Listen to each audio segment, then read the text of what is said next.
Hi, everyone. Welcome to another episode of the Friendly Exmuslim podcast. I'm joined with a special guest today, a Malaysian ex-Muslim. Who am I speaking with? What is going on in the Muslim world today? Well, if you haven't noticed, I haven't been keeping track of the count, but there are more and more apostates coming out of the woodwork every day. Every day, I'm talking to people that tell me that they left Islam, they always had doubts, they were sort of ex-Muslim. The Muslim community is full of people, just like Fairuz here, that either they left Islam and we haven't heard the story, or the nominal Muslims. So I think there's a big change coming. Today, I'm excited to introduce you to Fairuz. Fairuz was born in a Muslim family and wanted to leave Islam. So he officially renounced the religion. Okay, officially renounced it. Like he went and he told the government. And he was forced to attend counseling and psychotherapy sessions for 4 years. To complicate matters, he has a Christian wife. He then received an order from the Sharia officers to put him in a detention center, so he left the country and went to Sweden. Now, there's going to be quite a twist in the story. The Swedish authorities told him to convert back to Islam, and go to Malaysia. So it's quite a wild story. I know I've heard of, I interviewed another fellow by the name of Muhammad, Skeptic Muhammad, and he's in Sweden too, and he was also seeking asylum, and he had a difficult time with the asylum authorities as well. So I have heard like it can be tough, with they don't want to be Islamophobic or whatever. So how is it in Sweden right now? It's kind of cold, right? Oh, it's in Sweden. It's right now. It's minus 3. It's very cold, super cold, very dark. Yeah. Uh, Getting used to it because you're coming from a like how is it in Malaysia right now? Would it be warm right now? Malaysia is It, perfect. It's heaven. yeah, You see, it's you see, perfect. Malaysia. If you ask me, if I compare to Sweden and Malaysia, definitely I'll choose Malaysia. If there is no Sharia, I will go back to Malaysia. So let's start with your tell us about yourself. How are you doing today? Oh, I'm okay. Not bad. Yeah. 50-50. I won't say I'm great. I'm good. I won't say that. Yeah. So I'm okay. So Surviving. this was important to you when we Mhm. talked on Twitter, Yes. and you told me Mm. why you want to do this. Do you want to tell everyone like why is it you want to do this? What is your motivation? Yes, you see, the main reason why, you see, I've been, how to say that, the reason why I came to online is to show to the world what is happening in Malaysia. You see, Malaysia has been a cosmetic country whereby the authorities are not telling the truth, they're hiding it. People like me, like a posted, okay? I've been prosecuted, I've been given a lot of mental torture, I've been harassed, and then no one is know outside there. For example, I come to Sweden, I seek asylum in Sweden. People don't know Malaysia is having a dual system as well. Malaysia have a dual parallel system working together, for example, like Sharia and Mm, civil. So my mm, main reason is to tell to the world, yes, Malaysia Sharia system is prosecuting apostates. No more sensitive, because if you ask this matter in Malaysia, they will say, shh, keep quiet. It's a sensitive issue. This is what you get each time from mm, the people outside. The mm, majority people. Whenever you mhm. say, I want to, you want to do something about apostasy, they will say, sensitive issue, do not talk. So I think this is the best platform for me to talk. Absolutely, absolutely. Yeah, we Yes. we definitely want to go against what they want, which is they don't want us to talk. We want to talk. We want people to know what's going on. Exactly. Transparency is always better, and you're a very transparent person. I just want Hmm. to share the message. Greetings from Singapore, Council of Ex-Muslims Singapore, in solidarity with AMM and Hmm. Fairuz. Hmm. So just wanted to share that message. So tell Yes. us about. Let's go to your childhood. Let's see what was your background before you left Islam. Can you tell us about that? Okay. Okay. You see, my background is basically how to say that my grandfather is an imam. Hmm. Okay, he's a very Oh yeah. we are very staunch family. Okay, my Hmm. mom is a Malay. My father is a mix. He's have a mix a bit with some Indian, but he as well is very staunch. Both of them are very staunch, and we are very. good Muslim family. We pray, we fast. Since small, I see them doing that. So I came from that type of family. I started to recite, the what they call that, the Muqaddam, the mini version of the Quran. Since I'm very small, I Mm. started to recite that. So if you ask me, I started Islamic when I'm very, very young. I can say I'm maybe 6, 7. I started already. So by the age of 11, I have completed the Quran itself. But the problem in Malaysia, you only read and you don't understand. You read and read and read, you memorize, but you don't understand what you're doing. Yeah. So since and the thing is, I started to realize that Islam is not for me when the age of 9. I'm so sorry not to offend anyone. Okay, not to offend anyone, can be Muslims or anyone. With the age of 7, I'm so sorry. I stepped a Quran. I'm so sorry to say this. I spit it as well. I know it's wrong, to mock another religion or belief, but I'm small kid, even right now I don't know why I'm doing that. I've done that before. So Were you upset about like what caused you to do that? Like what was were you angry at something? Were you felt like limited? What was the issue? okay, the reason is force. Everyone is forcing me, okay, you need to be Islam. Oh, okay. For example, like parents, oh, you need to pray, you go. For example, you are doing something that you wanted to do, and they say, that's it, go and do. So it's become more law, compared to something else. Like for example, maybe you are coloring when you're small, and suddenly your parents say, that's it, stop, go and do the namaz, go and do the salat, whatever. You feel the frustration. That is one. Secondly, when you go for recite a Quran or whatever, you need to go take some time, and you don't know what you're doing, you don't Mhm, understand. It's just mhm, because someone is doing and your mm. parents is telling please do it, so you're following, you become a follow Muslims. I Since see. small, I see. Yeah. I have this feeling in me, why Mhm. am I doing this? Okay. I see. I see. Okay. So yeah, continue. What happened then? So you were young and you left Islam. You told me as a kid. Yes, for How did that example, happen? Yeah. okay, you say in Islam everything is about iman, right? Iman, everything is about inner. I don't have that already. I read. I pretend to my parents. I Mm, pretend to the school. I pretend to the ustad. I pretend to everyone. mm, But inside me, that's it. No one. I'm considered like I'm already like started to become atheist.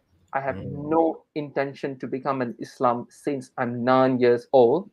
And each time, for example, you see, like I have a translation version of Quran at back my home as well. We have that.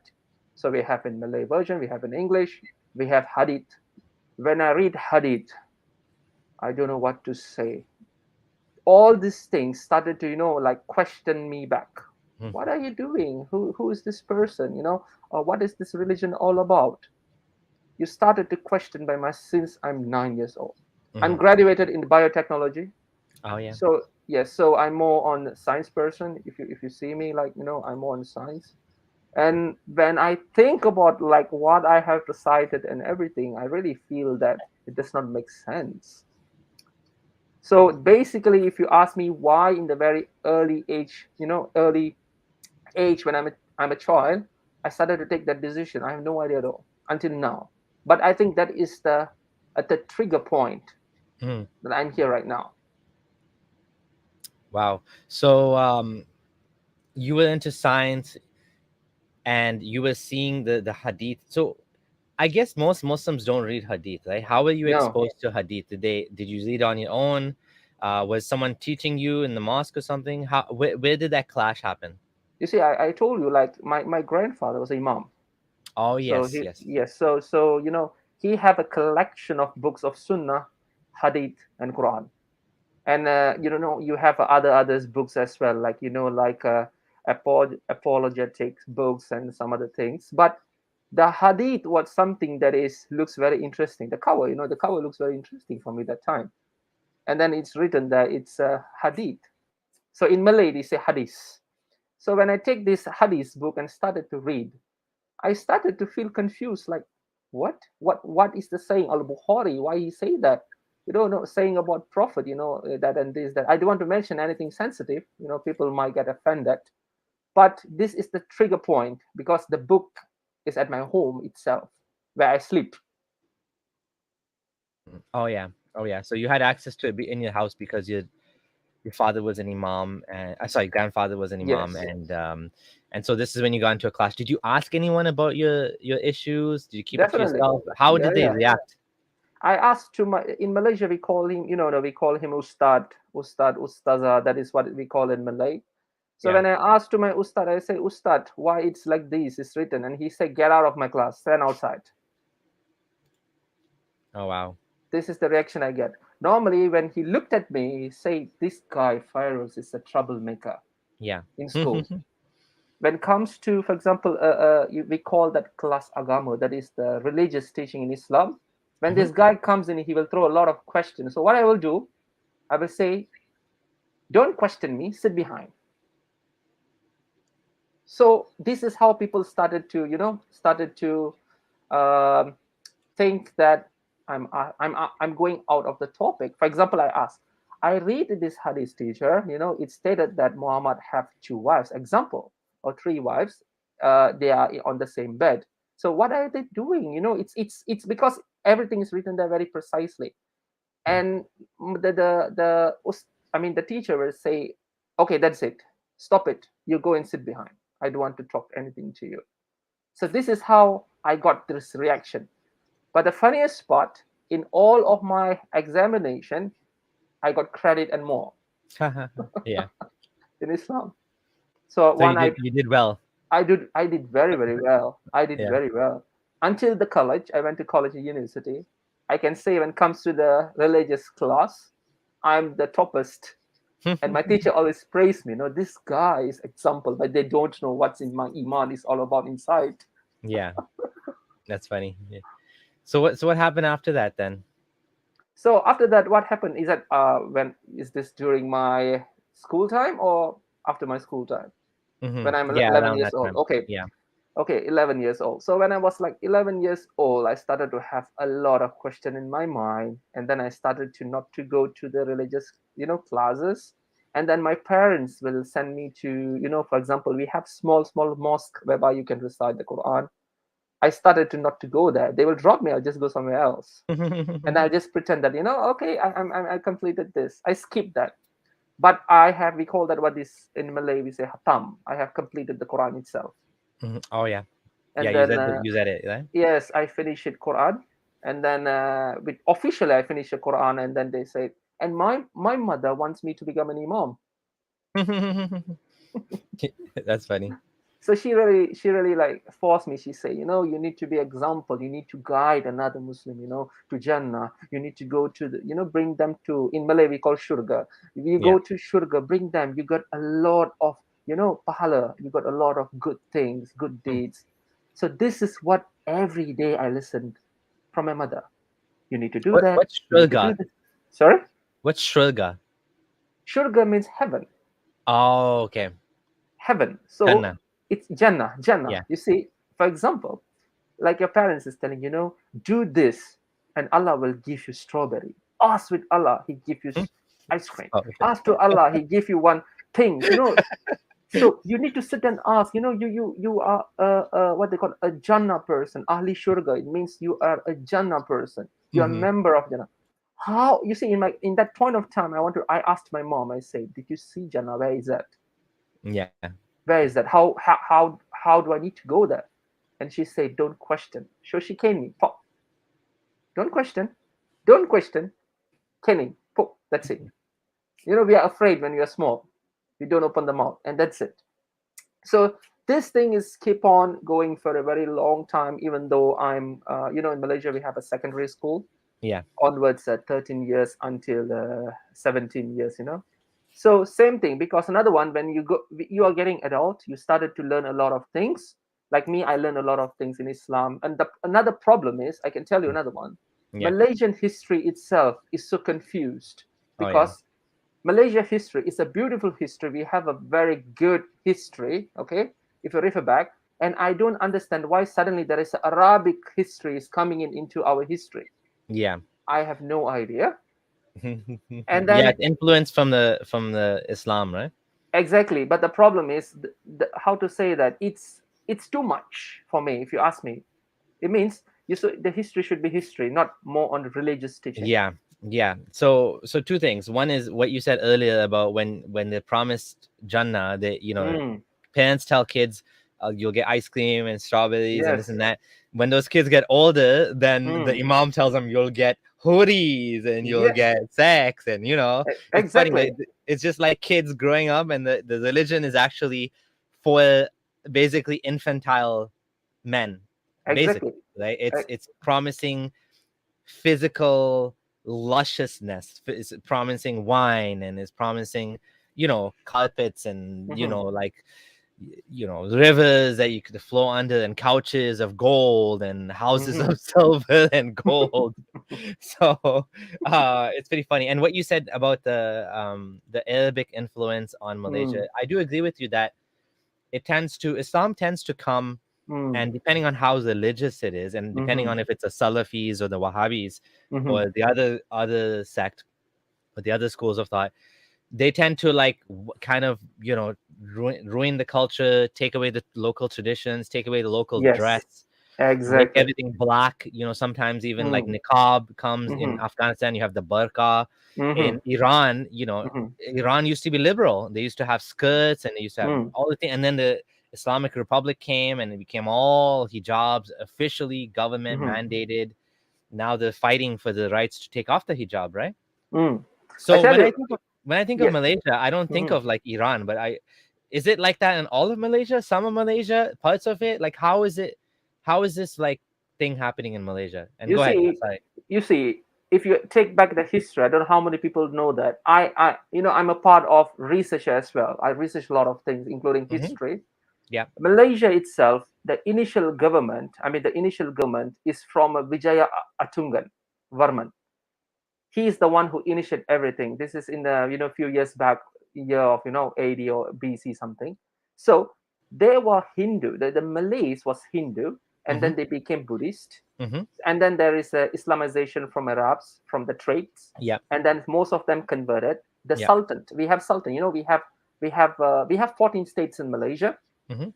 except for Sabah Sarawak. We have a very another beautiful land, another site, Hmm. and we don't have kings there, but we have kings in the main peninsula. We have what they call that Sultan, each states. So this each state started to adapt Islamic religion in their lives.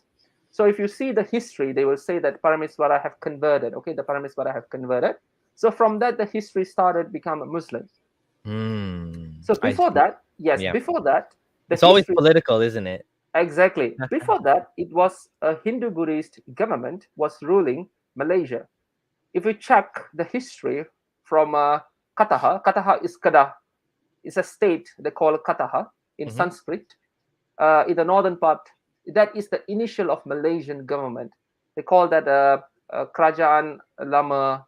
Kedah. It means it's a very old government. That Okay. was a Hindu Buddhist, and then comes to Malacca, another state, and then it became Muslimization and started to Hmm. people started to accept and Yeah. integrate. Islamization. Yes, Islamization, and Yeah. then the kings and the sultans become Islam, and then the Muslim. culture, the beautiful culture started to reduced. The culture started to fade away, and then we was being invaded by the Cholas. The Chola kingdom from South Indian, so they Hmm. invaded Yeah. us, and then the Srivijaya kingdom was collapsed, and then after that we have no way out, and then the Islamization taken advantage that time. They came because that's normal, right? Because when we know people, we started to convert a new adaptation, new religion. That's how it happened right now. But Malaysia was a very beautiful country, I think, until 1970s. We have a very beautiful people. We have a multicultural people living together under one roof. We have Chinese, we have Indians, we have Malays, we have Sarawakian, we have Sabah, we have Punjabis, we have multiracial races, beautiful people, beautiful culture. Look right now where it's going. Islamization. And I think the reason for that is, maybe you can disagree or agree. Tell me. I feel Mm, like Hinduism and Buddhism can be more tolerant. Let's put it like that. I don't want to say it is more tolerant, but it can mhm, be more tolerant, mhm, can be more pluralistic, can be more forgiving and more accepting of different things. Would you agree with that? Whereas Islam is, it can be way more rigid. Don't allow, women to show their beauty. mhm, Some many schools of thought consider music to be haram. Art, mm, you cannot have any statues, has to mm, be like abstract. So there's a lot more restrictions on Islam, which is mhm, why when it comes into society, mhm. it becomes this filter and it cuts out a lot of stuff from the natural culture, right? Exactly. You see, back in Malaysia, if you ask me, in Malaysia itself, they want numbers. This is the main problem. The government itself is the Islamic government. It is so-called democratic, but the population is at least 70% is majority Sunni Muslims. If you are Shia, that's it. You have been caught. In Malaysia, if you're Shia Muslim, you'll be caught. But the problem is, I don't understand. The investors as well is from Iran. How is that possible? Hmm. Iran is a Shia. Shia country, yeah. Yes, Yeah, but how? there's a Ex- lot of weird political games these countries play. Mm-hmm. Yes. You see, like example, like Malaysian. If you talk back, like you look at our Petronas, the investors mostly from Iran. That's a Shia. But why are you catching Shia people who are practicing Shiites Yeah. in Malaysia? So that is one. Another one. We have, you see, in Malaysia, it's all about numbers. You see, I will tell you after this. We will move on that as well, because when Yeah. I asked the Sharia judge, okay, a Sharia judge, I asked him. I said, "Why are you doing this to me?" I said to him. I was kind of pleading to him, in the court. It So was before we get close. there, so tell me what Yes. happened. How did you end up in the Sharia court? Let's talk about that. Okay. Then tell me what Okay. happened in the court. So Yeah. this is, yes, because all this happened. I told you, I'm not interested in Islam, and I was just Yes. pretending in school and everything. That's the story close. The problem raised when I was in university, okay, the university, and then I started to have a relationship with a Christian woman, but we don't talk religion because we are very open. Yeah. I don't share her religion. I don't share my belief to her. We are Mm. just in relationship. That's it. We talk about places. We talk about books, educational. That's it. Beautiful. Yeah. That's the Because best. you know, exactly, politics and religion can actually ruin relationships. exactly. So many people, even in my college time, like my how to say my professors, and they always see me and they will ask me that, "Are you really sure you're going to do this?" They say, you're in a relationship with a Christian woman and everything. For them, like, okay, this woman is going to convert in. It's very common in Malaysia. If a person is coupling or together with a Yeah. Muslim person, can be woman or guy, they'll automatically assume, okay, the person is going to convert Yeah. To to Islam, eh? Islam. Yeah. Yes, this is a law in Malaysia, that you cannot renounce Islam, but you can just take 3 minutes. Like my friend, he convert within 5 minutes, okay, and he got cash money and he got free marriage. He got a government job and everything, and his life is settled. Me, I'm struggling since I'm 18. Right now, I'm 34.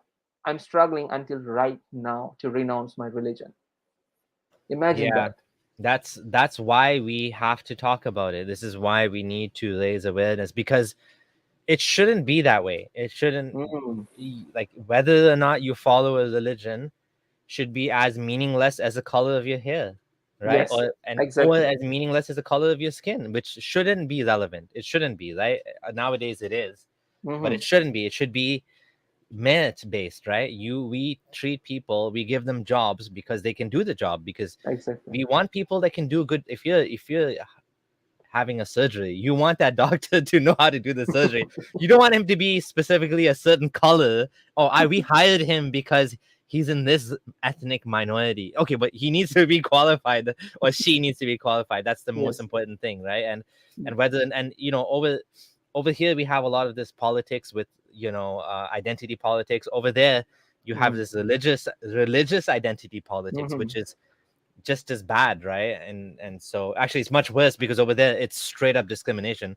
Over here, Mm-hmm. at least, is trying to address discrimination by doing this, even though they're like basically doing reverse discrimination. Mm-hmm. But yeah, it's basically it's religious faith based bigotry against non-Muslims and Mm-hmm. ex-Muslims in particular. Mm-hmm. Like in Malaysia, you see, as I mentioned to you, the main reason that the reason why I went to the Sharia court to file in my petition to get out of the religion is, you see, we are just a normal human. We have rights to live. This is one of the main article that's in United Nations: rights to live, rights to marry, rights to have a children, rights to profess what religion you wanted, or without religion. There is no force in religion. In Malaysia, we have 5 pillars, like how is in Islam. There's a country principalities. The first one is believe in God.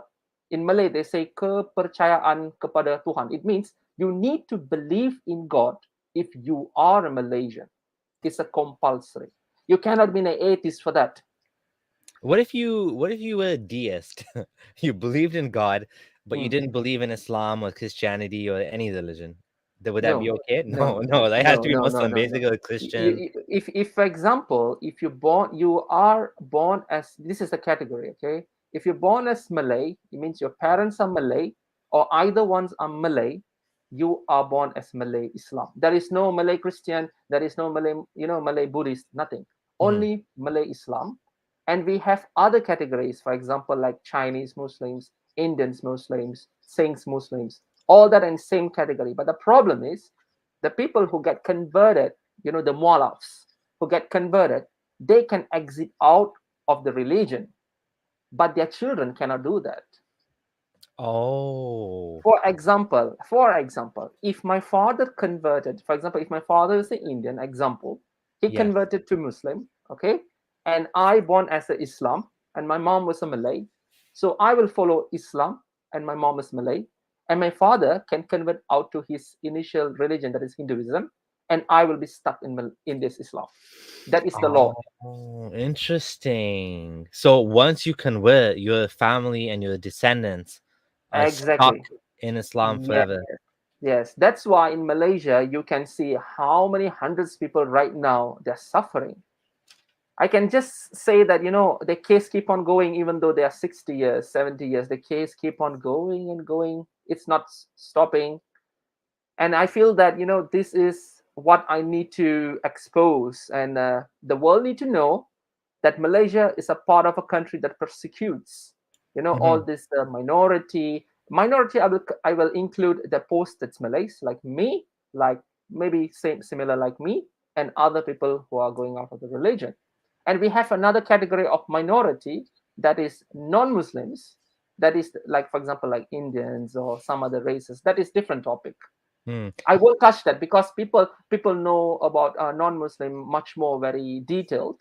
Mhm. But I'm going to highlight about this apostate because I think this is the most important that people need to know. Because in Malaysia, according to Article 11, freedom of religion is guaranteed for everyone. This is the federal law.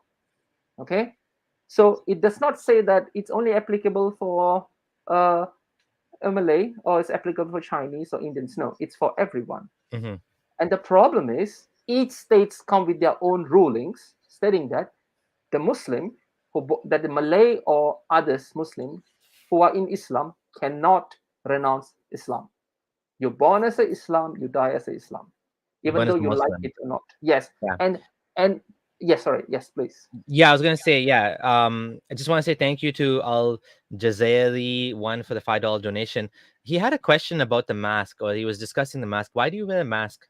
Okay, you see, the problem is, I have a family. I have a family.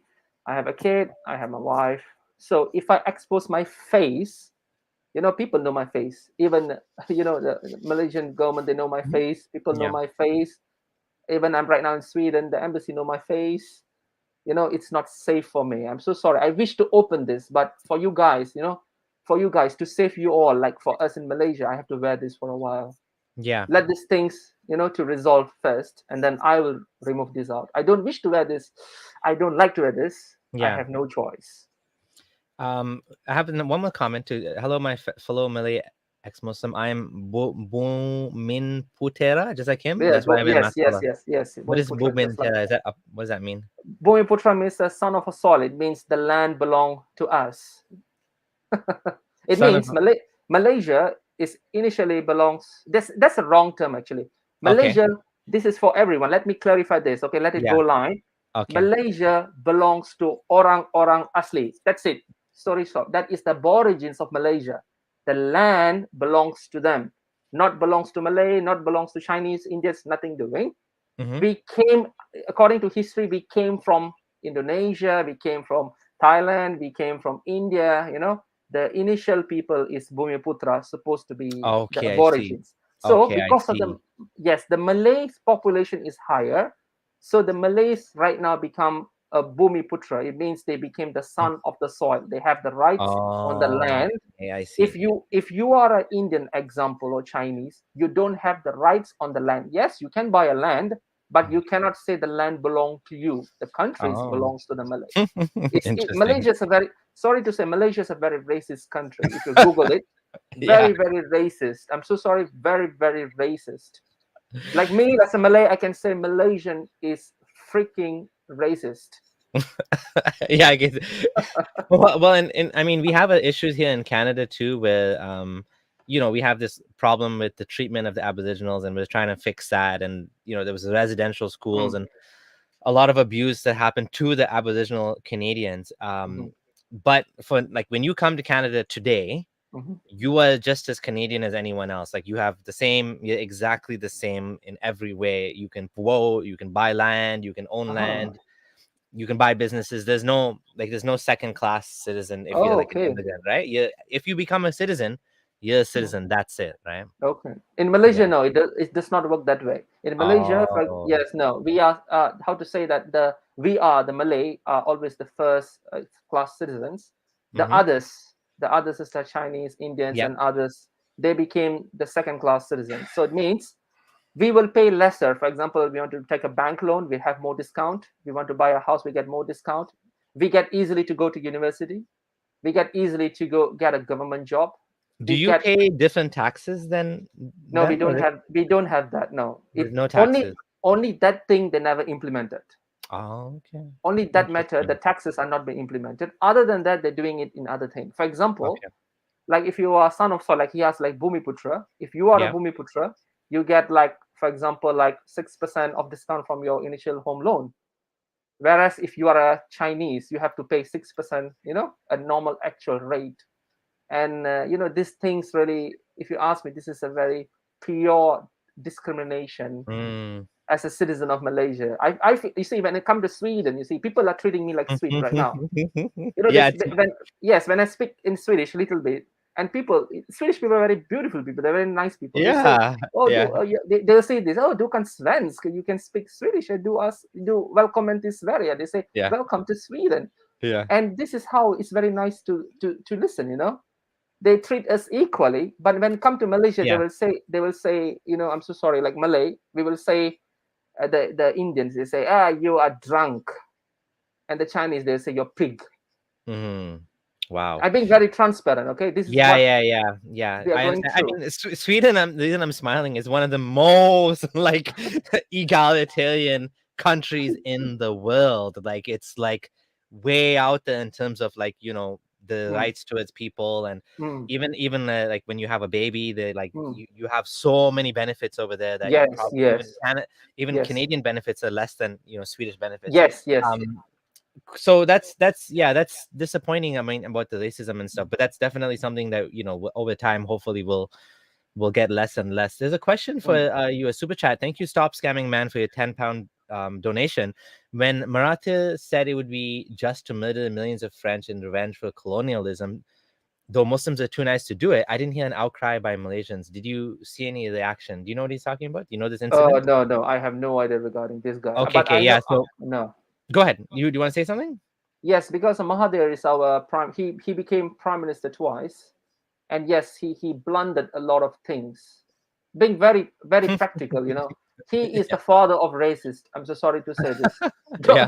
Mahathir Mohamad, you are racist. Mm-hmm. I'm not scared, I'm saying right now, the people of Malaysia, I'm right now a citizen of Malaysia, I'm telling you are the father of racists. You have created that. Our former prime ministers are not like that. Yeah. We have Tunku Abdul Razak is a beautiful gem of person. We have Tun Razak, beautiful gem of person. We have Hussein On, beautiful gem of person. Even we have formally, we have, like short prime ministers like Patla and everything. But this guy is the father of discrimination. He I started see. everything. Interesting. So, one more last comment, and we'll get back to your story. Muslims keep accusing the West of racism. Ironically, the Middle East, particularly Qatar and Saudi Arabia, rank at the top for racism rates. That is so true because I've been there, and the West is basically worried about racism because the human rights and the values are like way up there. That's a good thing that they care about racism. Mhm, And that's a good thing that they respect all cultures and values. And I mean, not all, I shouldn't say it like that. When I say respect all cultures, there's bad things in culture too, but what I mean to say is they try to respect all human beings no matter what the culture. Not We shouldn't respect all cultures. That's stupid because some cultures are mhm, bad, like mhm, honor killing is bad. Like what you're telling me here about your country, there's a lot of bad things there too. So yeah, mhm, but yeah, the Muslim world, unfortunately, is way behind in terms of racism. Like it's much worse. It's like over here in Canada, there's what's called covert racism. In Sweden, you mhm, will see you won't see the racism, you won't feel it, will not feel racism most likely because mhm, the on the surface they tried not to be racist. Now there will be some, because we're humans, we're tribal, there is some covert racism, but in mhm, many Muslim countries it's not even covert, it's open racism. Yeah, you're mhm, depending on your nationality, you will get the job or you'll not get the job. You'll be able to buy land or not buy land. It's like open. It's like, yeah, you're treated differently based on your race. You're treated mhm. differently based on your nationality or your citizenship. So for sure, I would say this is true. This is much worse, right? Yes. So okay, so enough on the comments. Let's get back to your story. Okay, so where do we stop? So we were talking So about Malaysia. We were talking about the racism there and the yes. comment. Yeah, and then you went, yeah, That is all about a very brief and very detailed about this racism things are happening. Okay, back to my story. in Sweden. So yes, back to my story in not in Sweden, in Malaysia, when I started Mm, to in relationship with Sharia my Court. Sharia with my girlfriend. That time we was like very open in everything. We share everything except for religion and politics. We don't speak about that. So after the university, and then we started to go to working and everything. Hmm. Definitely in one point of time you want to get married, right? That is for sure. How atheist are you, or how non-Muslim are you? For example, you came out religion, you want to have a kid, man. You want to have a family. So the problem is, my national ID, I mean, everyone's the Malay born national ID will have a religious that called Islam, and my girlfriend's national ID will have nothing. You just say citizen. That's it. With these two ID, you cannot get married. Wow, you can't The get married. marriage, no, the marriage is illegal according to the law. So, for example, like me and my girlfriend, if we want to get married, a normal civil registration, it cannot be done because I'm falls under the Sharia law. Malaysia is a country who practice two law running together. They do have clashes, but they have segregated the people. The Muslims falls under the Sharia law, and the non-Muslims falls under the civil law. Okay, the federal law is the main, the main ruling constitution. That is Hmm. different story. Yeah, So in this matter, I cannot get married because if I need to get married, only one marriage, that is Muslim marriage. I need to nikah with the yeah, person. For me yeah, to nikah her, she need to convert. We are very free person. Although she's Christian, yeah, I'm a very free person. I have no my will to get to get converted, or I don't want Islam. I already dumped yeah, it for a long time. yeah. So what I did was I walking directly to the registration. We have a lot of registration department to states. I walk Mhm. in, bring my ID. Yeah. And I said that this is very funny. I told to the person, she's a Malay, she's wearing hijab.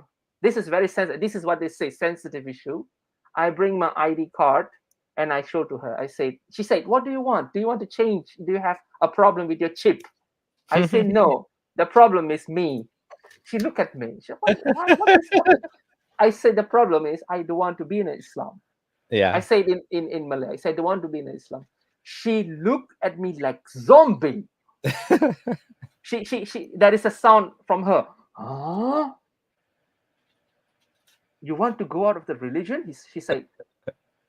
I said, yes, I don't want to be in Islam. I want to change this. What is the procedure? Can you help me to change this? Is there any form that I need to fill up? She said, can you wait here for a moment? I need to talk to my boss. Oh my God. And I started to feel that, okay, who's the boss will be? And she went inside. She came back after 15 minutes and she said that my boss is calling you inside. And I said, why is that so? You can just talk to me right now. Why I need to go inside? They say, no, this is very sensitive issue. You cannot talk it loudly outside. Other people might hear this. You are offending an Islam. This is what she said. You are offending Islam. Mhm. You cannot talk like this. Can you please kindly go to the office? So I went to a small office. So there is a guy, a Malay Muslim guy, and then he said that, he talked not in a very nice way. He said, oh, I'm so sorry, sir, you can't do that because you falls under the Sharia law, and we can't do anything about that unless you get a official paper from the Sharia court stating that they are permitting you to going out of the religion, I mean renouncing Islam. And I say, how do I do that? They say, you need to file in a case. Like, what? You see, in Sweden, if you don't want to be an example, if you don't want to be a Christian, or you don't want to be whatever you want to, you just go to the tax office. Mhm. You just inform them, that's it, story closed, finish. Mhm. The same day, you're Yeah. done. And then and another one, Sweden does not endorse religion, as in a politic mainstreams. Yeah. So you can change the religion every day. Today I Yeah. become Muslim, tomorrow I become Hindu, I become Buddhist, I become Yeah. anything, I become atheist. Yeah. So in Malaysia, it does not work that way, Mm. because you need to ask an approval from the Sharia court, that you are going out of the religion. Okay, so what I did was I asked with that person. I said, okay, can I get the address, please? And he said, you need to go to a state. I was living I worked in Kuala Lumpur, but I'm living in Selangor. Okay, Selangor is one of the state. So he said, you need to go to the Shalam. Shalam is the a capital of a small capital for the state. You say you need to go there and ask them, I don't know more information about going out of the religion, because people don't do it in Malaysia, they say. Mm. And I say, why is that so? You say, because this is very sensitive, and I really advise you to talk with a lawyer before going in. This is what he said.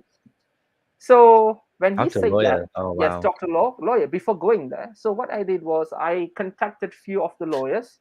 Mhm. For example, my personal lawyer was, her name is Herlina. Herlina, she was from Kajang, another state, and then I get some help from her as well. And then I asked with some non-Muslims lawyers, and they, what they said.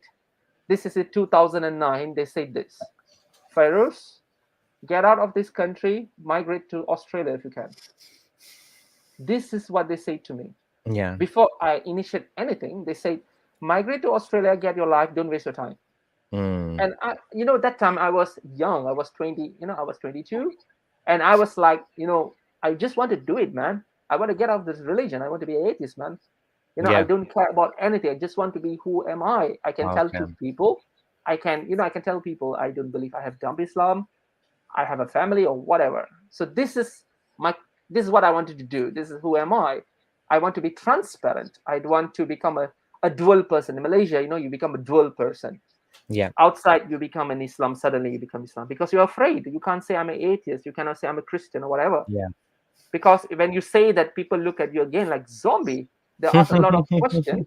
And the problem, we have an app in Malaysia, a religious app. If someone question you, or if Mhm. someone they notice that you are doing out of something that is unlawful in Sharia law, they can just complain to the authorities. They can come and catch you, man. Mm. So we are always afraid. I'm afraid of the thing. So this lawyer said, I'm so sorry, I can't do anything. migrate, and they never say anything about asylum. I don't know anything about asylum. Oh, okay. I only know asylum when I'm in Sweden, Yeah. I don't know anything about this. So I went to one lawyer, my first lawyer, Mhm. and then my first lawyer said that, this is a very crucial and difficult situation. And because you're born as a Malay Muslim, you cannot go out of the, you cannot go out of the religion. This is like a stamp in your body. And I said, I really need this to be done. I said, you charge me how much you wanted. And she really charged me how much she wanted. And she said, okay, I will help you, but we need to twist the story a bit. I say, how Okay. are you going to twist the story? She said, you have recited Quran, you have been with your grandfather was an imam and everything. If you say this to the Sharia court, they will say no. They will straight away send you to the rehabilitation center to give you counseling. And I say, what is the way? She asked me, is there anyone in your blood, for example, like can be your grandfather, grandmother, some other, like they are not a Muslim, like my father's side, like 2 3 generations before they was Hindu. So I used that point. I want to become a Hindu because she said you cannot become an atheist. In Malaysia, you need to have a religion if you want to revert back. So It's so from funny. Yeah. it's from Islam to Hindu, Hmm. Hindu to atheist. But the problem is the Malaysian concept is one thing. Before you recite any religion, you need to renounce first. That is the law. You need to renounce as a Islam first, and Oh, then you can as a accept Muslim. any. Yeah. Yes, but this is only for mualaf cases, not for born Islam like me, like Malay or Muslim. No. So the lawyer said, okay, we will do paperwork. I will get the papers for you. And then she said, because the initial paper you need to bring and inform the lawyer. I was scared to death. For the first time ever, I scared to death because the lawyer says, just keep in mind, if they arrest you, you cooperate with them. This is what she said. If they arrest you, cooperate with them. Don't question anything. Follow whatever they say. This is what my lawyer told me. And I said, okay, fine, I will do it. I know the consequence is going to be bad, but I will try first. Let me try. We don't know, because we are fighting for justice. I mistaken that I thought that people like us will get justice in Malaysia. If I know this, I won't do this. I won't initiate this. So people in public outside, if you ask me like Malaysian, if they're Malaysian, they want to renounce religion, I will say don't do it. This is my advice because I have done that, and this is very risky because once you initiate initiate a process of renouncing, the police behind of you, private investigator behind of you, the court behind of you, religious authority behind of you, and then you have a lot of Muslims organizations that's they will hunt you, they will look you, they will try to drag you in the problem. So I went to the Sharia court, and then I say to the registrar, I say that I wanted to renounce Islam. And she said immediately, she said, wait at the office. No number, nothing. Wait at the office. So they bring me to the office. In the court itself, you have a lot of multiple offices. They bring me and they say, what is the reason you want to go out for the religion? Hmm. And my lawyer already told me, she said that don't say that you have a Muslim background, just say you have a more Hindu background or whatever. So I Hmm. say, I'm from a Hindu background, I go to temple. It's a lie, but this is a way of doing it. Yeah. you know so I want to become a Hindu, I want to go out. And then they said, okay, fine, let me talk, and I need to talk to someone. She went half an hour, she come back and she said, do you have a lawyer? I said, I don't have a lawyer. Shall I stick someone, like other lawyer, like Chinese or Indian? He said, no. According to the Malaysian Sharia law, a lawyer must be a Malay Muslim. Imagine who is going to defend you. Wow. Your lawyer has to be Muslim. Yes, Malay. Malay. They need to be Malay Muslim lawyer That's that crazy. practicing. That's So crazy. exactly. So basically, this is very fundamental thing in Islam. You cannot support people who are going after the religion, right? You cannot, like, it's like, looks like you are proselytizing someone, like you are encouraging a person to leave Yeah. Islam. That's Yeah. against the Islamic law itself. It's haram. So they said that to me, and then I have no idea. And then I went back to that lawyer. I said, what should I do? And she said, okay, fine, let's fix this. But the problem is, I will never ever come to your court hearing. You pay the money to the lawyer, and she cannot come to the court hearing Wow, why not? because they're afraid. Oh, Once the problem is, first my lawyer said, it's fine, I will come. Once I do the submission, you do the first submission, I became the plan. In Malaysia, they don't charge you if you come, you become a apostate. They don't file on you first. We need to file in the court first. And we okay, became plaintiff, they become defendant. In got this it. case, the first time I submitted in 2009, immediately they called the lawyer and said, are you going to represent this guy? Yeah. The religious department contacted my lawyer and said, are you Oh, going to represent this guy? And she said, yes. Is that okay for us to revoke your license of becoming an advocate? Immediately oh, they say that. they threatened her. Yes, they threatened her, and then she say, okay, fine, I'm not going to represent him, but I will help him to do only the documentation. So they say, fine, it's just a documentation. And then the weirdest part is, because this is very controversial, sensitive issue, I have no lawyer. Against me, defendant lawyer, I have 6 lawyers. 6 lawyers against me, no lawyer. Religious department counsel, religious department police, the registration department lawyer, all the lawyers sitting in front of me are looking at me.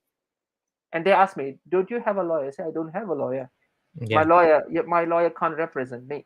And they yeah, asking me suddenly, why? Why is that so? I say, I don't know. It's not allowed. yeah, yeah. And then they say, okay, this is every time they say it in the court to me. They say, you follow whatever we say. The defendant lawyer will tell to me, you follow whatever we say. And I was like, why I should listen to you? Because this is, I'm the one who I'm the one who going out of the religion. Why I need to listen to you?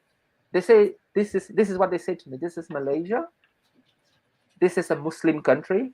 But actually it's not. They say this is a Muslim law and you are born as Muslim. You follow whatever we say. So what can I do? My hands are tied up. Yeah. So I just keep quiet. I filed in 2009. From 2009 and 2011, I have received nothing from the court. 2 2 years, years, nothing. 2 years, nothing. I contacted the court administration department. I contacted all the, and they say, oh, I'm so sorry, Fairuz. The act is being changed. You need to resubmit again. You need to redo the resubmission again, and you need to pay again money. Oh my goodness. Again, I did that. Again, gathered the paper. They try to make this thing very complicated so that you will give up. This is the plan in Sharia system in Malaysia. Okay, so I did that. I said, okay, fine, I will do again, pay for the lawyer, again get the paper, do submission and everything. Okay. At the end of 2011, the court called me. They said, okay, fine, you need to come for hearing. In the court, we have all these trials, hearing, discussion, and then they come with the result. And then they said, okay, do you have a lawyer? I said, I have no lawyer. So this is what I need to do. They say, you right now come wherever we ask to do. That's what they say. They say, you need to come. I say, why are you telling this to me offline? They say, you follow whatever I say. I say, fine, where do you want me to come? Come to Mufti's office. I say, why I need to be there? They say, we need to talk to you. So they bring me to Mufti's office, and they put a chair, and then it's just a normal chair, like they sit, and then there is the different lawyers, and then they say, why are you doing this? Is this because of woman? First, is this because of woman? You just bring the woman, we convert her, we give you some money. Is that okay with you? Oh, we give you money? Give me money. The initial money is 3,500, and then they say if she managed to convert, they give 9,000 extra, 9,000 Malaysia ringgit. I And say how much have you spent so far at this point? 10,000 Malaysian ringgit. Okay, you spent more than that already. Yeah. Yes, I spend more than that. And then I say, this is not about money. You need to understand. This is not about money. This is about my freedom. Yeah. I need my freedom. I cannot be Yeah. like this. And Yeah. then they say, okay, fine. Now we will appeal. This is what they say. We will appeal to the court for you to go to the counseling. And then I say, why? What counseling do you want to give me? They say, and then suddenly a lady barged in the room, in the Mufti's office. I don't remember her name. Her name is Shahida, I think. She said, I can see there is a jinn sitting on you. Oh, wow. I was like, what? Like, She can what? see jinns. She has special Yeah, powers to see jinns. yeah. She's like a psychic, man. It's like She's like she's a like yeah. psychic. She's like, I saw the jinn is sitting and laughing.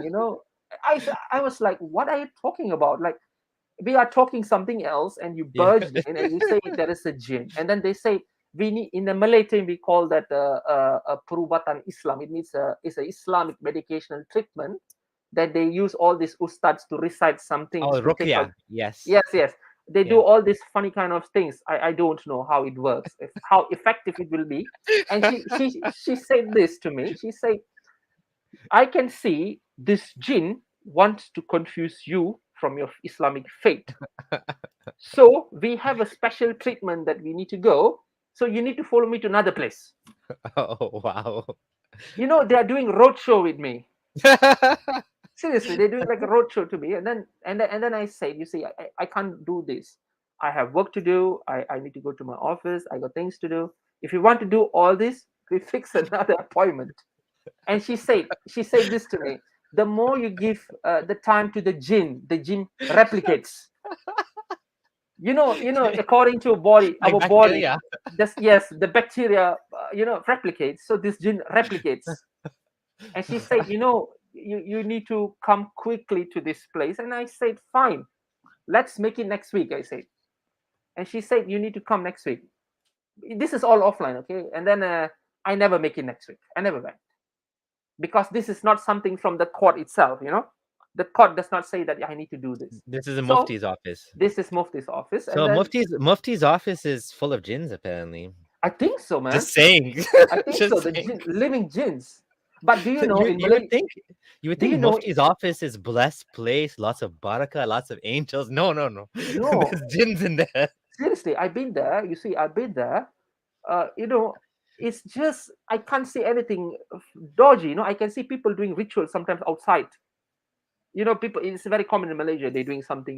Even though we have a big plane lost, a guy came with a two microscope, a binocular to look. That's nonsense. With a, I remember that. you Yeah, know that that was with sad. Yeah, that was sad. yes, Yeah, using a bamboo. That's nonsense.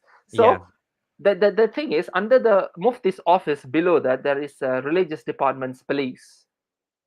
So they are just by one floor below. Religious police, Mufti's office. So they are like a family.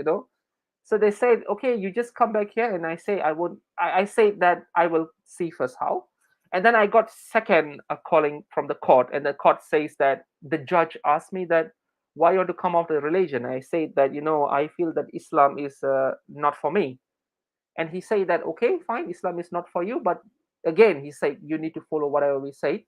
You need to go for counseling first. They call that like repentation. Repentation. Repentance. Yeah. Repentance. It's not istitibah. It's just a repentance. It means they will Okay. give you 2-3 classes. If they feel that you are fine, they will drop your case immediately. Oh, okay. Well, if you become Muslim again, basically. Exactly. So you Yeah. just say shahada again. Once you have done the shahada, you're Muslim again. So I was being charged for that. First trial for I think for a month. Who's the person who they assign? I still remember. His name is Shakirit Kulal Govindaji. Does this sound Muslim? No, right? He's from India. He's a converted to Muslim. His name is Oh. Brother Shakirit. It's very famous in Malaysia. Okay. So they assigned him to me, and then the process started. So the process started like first classes was very nice. This guy looks very nice, and he said that I'm your friend. I'm your friend. You can call me anytime you wanted. You can even visit my house. I say, why I need to visit your house? I have son. I have daughters. You can just talk to them. What match are you going to do a matchmaking there? I feel like that. And then that is the first session. And then second session, he started to ask more about religion. He said, who are you? Because you say you are being Hindu, and then he said, I'm being Hindu as well, and then I became a Muslim because Muslim is the only truth religion in the world. This is what he told me, because according to the Quran stated that only Islam, the people who are Islam will go to Jannah straight, not kafirs. Right now you are being kafir. So I was like, okay, fine. So what should I do for that? And then he said that, we will give you guidance, but we will tell you a history. This is what he told to me. He said, Hinduism, because I would say I want to become a Hinduism. Hinduism is a statue. And then he said, if I give you a stick and you break the statue and you say to the statue, God, combine it back, become the same statue. Can it be? He said. I said, why are you talking this to me like this? I said to him, I told him, I said, you see, this is religion, right? You cannot mock a religion, or you need to, make Islam good. You cannot downgrade another religion. Why are you doing that? And then he said, no, this is just an example. And then he started to talk about Jesus. He said, do you know Jesus is Islam? He confesses Islam. I was like, what? Since when Jesus become Islam? And then he started, I spent about 3 hours in that room. 3 hours. But before you go to that room, there will be a police guard. You need to give your ID card first. They will check whether you are the person, and then you need to surrender, your things. If you have like, car key or a bike key, you need to surrender to them safely. And you need to sign a book. In the book, you can see how many people. I tell you, in the whole book is full page. Everyone is coming there every time. So this guy is sitting there, and then, as I told you, the counseling started. This is the second class. And then he said, fine, this is what it happened. This is how Islam is a very beautiful religion. Islam is what you need to follow, because it promises what they say, 40 women in Jannah. Mm. I was like, okay, again, you're talking about women again to me. And then he said, if you want a girl, we can arrange for you. This is what shocked me.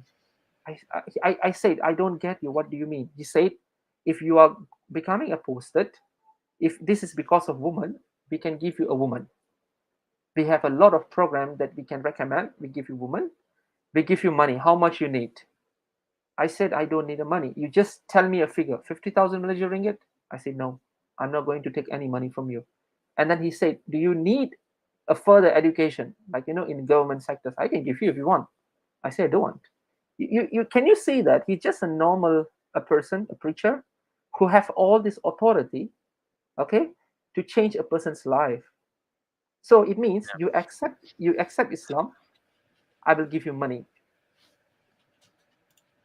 So these things will keep on going.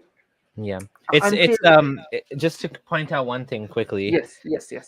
It just goes to show you, like, your certainty here, like how confident you are that you are doing the right thing, that none of these things is convincing you, and you're actually doing this for a noble reason, and all you want is your freedom, right? Like Exactly. Fedid is saying here, all this just to announce Islam legally in Malaysia. Hmm. I wonder if we can encourage more people to leave Islam and start taking the money. Oh. Eventually they'll run out of money. Yes. The problem is how to say in you see, there is a people, I don't know how many people there. They will say that, I have no money. There is a department called, zakat department. Zakat department. Yeah. If, for example, you go and tell to them, I'm in debt, I have no money, I'm broke, I feel that I want to leave religion, they will settle your debt off. Oh yeah. They do that. There is a people do that. Oh yeah. My few friends do that, and Do certainly you have to say? Do you have to say I want to leave Islam, or you just say I have debt and I'll help you? You need to say that. You can't just say I have debt and no, can you help me? You can't say that. You can't No. say, you just say that, I have a debt, can you help me? To say no, get out. You need to say, you need to show to them, I want to, I my faith is being shooken.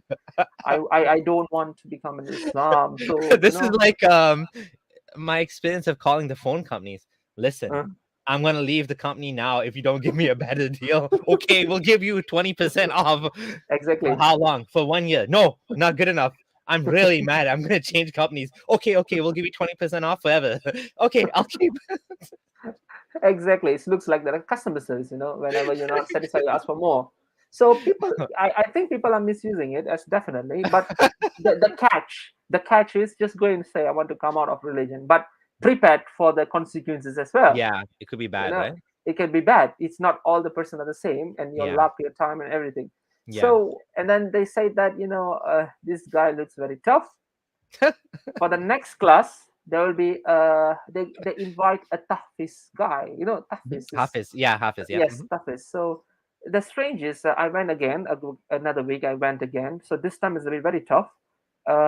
This guy was wearing a T-shirt stating the Association of Zakir Naik. Oh, Peace TV. I think so. So Yeah. so that's very weird. And this guy looks. First he was, he started. He gave me a nice frown look, and then he say, "Okay, you want to go out of Islam?" I say, "Yeah." And then he said this to me. He said, "You bloody filthy pig." They say to me, "You bloody Hmm. filthy pig. Who dare you go out of this religion in my country?" He said this to me. Hmm. And I just look at him, because I'm afraid. Because Yeah. I'm afraid. So the guy was that side, the counselor is that side. And then he started to become violent. He started to kick at my chair. So I fell. And then this guy say, "Okay, don't fight, guys. Don't fight. We talk in a nicer way." But he had kicked me. Secondly, after I wake up, and then he said, he pulled me, he dragged me, he said, "Pray, bow down." And I tell to the counselor, I say, "Why he's forcing me?" He said, "Follow. You have to follow," he said. So I have to do the sujud. So I do the sujud, he slapped me palm from the back. And then he say this to me. You say, "You as a Islam, your ID is as Islam, you're born Islam, you have to follow whatever we say. If you refuse to follow whatever we say, I will come." This is very funny. "I will come to your house, I will check everything, and I will bring to my house."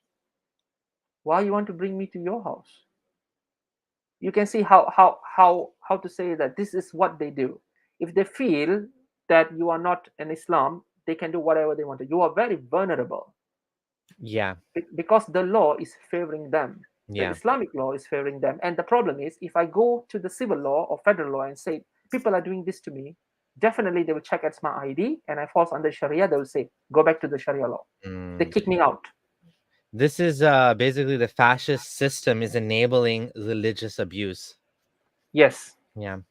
So I don't know how many people have experienced this, but this is what been happened. So in my same session, another session was a girl. Until now, I don't know what happened to her.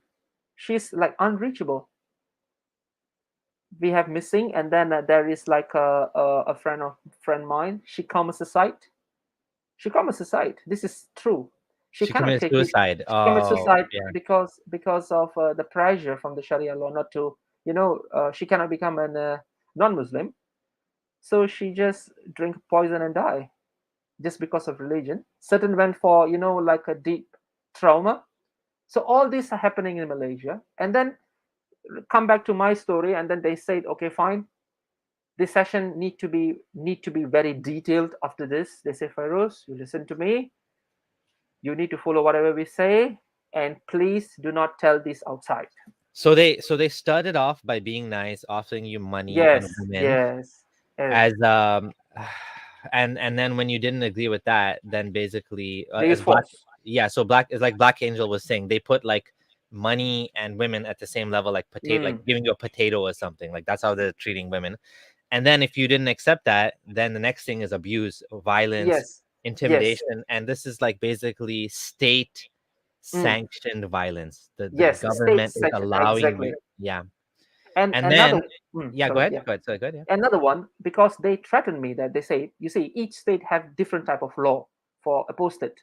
They can even transfer me to another state that is have a prison sentence for apostate. How many people know that? A Oh, prison different state. sentence. Oh, Yes, what if you state were refer, you in? I was from, for example, I'm from Selangor. Uh-huh. Selangor don't have a prison sentence for apostate, but they can do that, but even a very longer process. But the fastest is to Oh, transfer me to the Pahang, a state of Pahang. So that is the fastest they can put me in the rehabilitation center and transfer me to the jail. oh, they'll just send you off. Yes, and more, it will be more worse if they put me another coast like Terengganu or Kelantan. That will be more hardcore because that is like majority Muslim. So they can transfer me there to put it in that sentence. So this is what they told me. They said, if you, this is what they told me. The last when I leaving the room, they say, whatever we did inside, keep it inside. if you say outside, we will bring you to another state. And you knew what that meant. And I know what he meant. Okay. So I have to zip my mouth completely because they know my address, they know where I'm working, they know everything about me because, they are authority. They always say this proverb, authority hands are very long. They can reach us wherever we wanted as long we are in the country. So after that, you see, the court, all this happens. I don't know whether the court aware or not, but I can 100% say the court will know it. But, he's just coming out of religion. We will stop him, whatever he wanted to do. And then, this case was keep on going from 2011 until 2012. I was in the session. Again, 2012, they say it's not enough. Your counseling is not enough. We're going to extend again until 2015. 2012 again to 2015. Again, mental torture. Again, reading Quran inside that. I tell you, it's really impacted me. It really, really impacted me mentally. Even right now, if you ask me, even right now, whenever I get any small rejection, I started to feel this problem. I feel like I'm being depressed. I can't breathe. I started to think back what's going to happen. Because the treatment they have given me.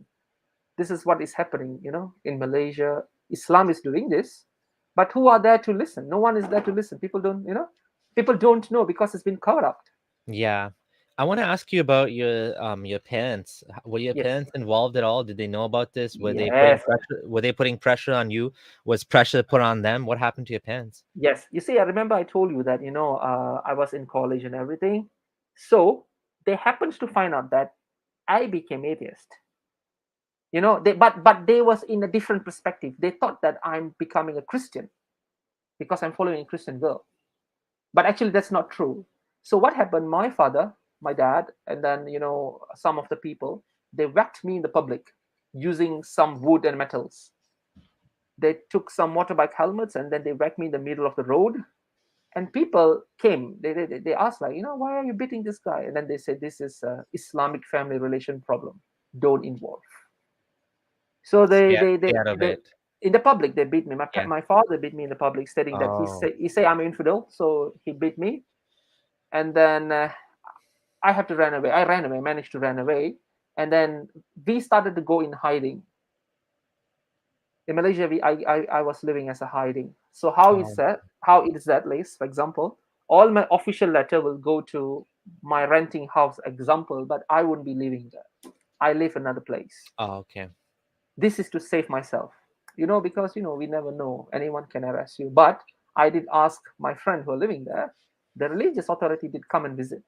Is Yeah. that person is still there? They do that. They do Yeah. this to check whether this person are there. And then I have no relation with my parents when I was like 18. Yeah. 18 until now, I have no any relation with my parents. But many times, my parents have contacted me, like my Facebooks and then my WhatsApp, whatever. Mm-hmm. They will say only this thing to me: repent to Islam, repent to Islam, repent to Islam. Islam is the only God. Repent to Islam. Mm-hmm. This is one. Another one, remember I told you that is 2015. My case was still extended again. Yeah. In 2015, the Malaysian police, went to my parents' house, another state, Mm-hmm. and they said that your son is going to become an apostate. Can you become our what they call that, witness, so that we can immediately put him in the detention center with your Oh. approval? So my parents was automatically involved, and my parents, apparently my parents know that I'm in a relationship with another Christian Yeah. girl, Yeah. and the Sharia Court don't know that, and they go and divulge everything to them. Can you see how dangerous is that? So once Yeah. they do that, the Sharia person, the Sharia official called me. They said, you lied to us. There is a girl who involved. Yeah. This is what happened to you and everything. And Yeah. then these things happen after that, after 2016, Mm. after 2015, 2016. And then they say, you need to bring this girl back to us so that we will talk. But the problem is, in Malaysia, when you are not a Muslim, they cannot do that. They cannot drag my girlfriend to the court. It's not allowed. So Oh. that saved her. Wow. So that saved her, but not me. Lucky. I was like, I'm like a, what they call that, scapegoat in the middle of the system. And then they said, fine, what you're going to do now is we're going to give you more intense counseling. Like, we will put you in more detention, like we will see what you're eating, what you're doing. And then during the court hearing, they have produced a lot of material whether I am a Islam or not. Yeah. According to Malaysia, you see, according to Malaysia, you are Islam if your parents are Islam. If your parents is not Islam, one person, okay, Mhm. and one person is Islam, you are still Islam, unless Yeah. you are the one who converted. It means if I converted, I have the rights to renounce the religion, but it's not easy process though, Yeah. because I have to go through a very lengthy process. It can take how many years? 10 years, more than that. Wow. Yeah. So Expensive. Yeah. expensive, and you need to pay money for the lawyer, and everything is And not you have to be easy. intimidated and harassed and Exactly. explain yourself over and over again and get a E- lawyer and yeah. Exactly. Another problem is, because you become apostate, your working colleagues, you have problem Yeah. with working colleagues. Like many times, people reported to me to the religious department. Though they say this guy, he's talking about this, so they reported. So the report was taken. Again, they call me. They say, why you cannot talk this in the public. You cannot be in a cannot come off the religion. This is very sensitive.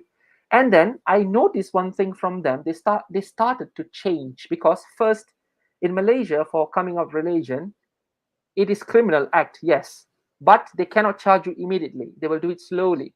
First they put you under the family relation and act, and then they try to change you to criminal. Like me, because I started to go against them and keep on becoming posted. They started to change to criminal, stating that I'm going against the official religion of the Sultan. They say I'm trying to tarnish the government, the Islamic religion. Mm-hmm.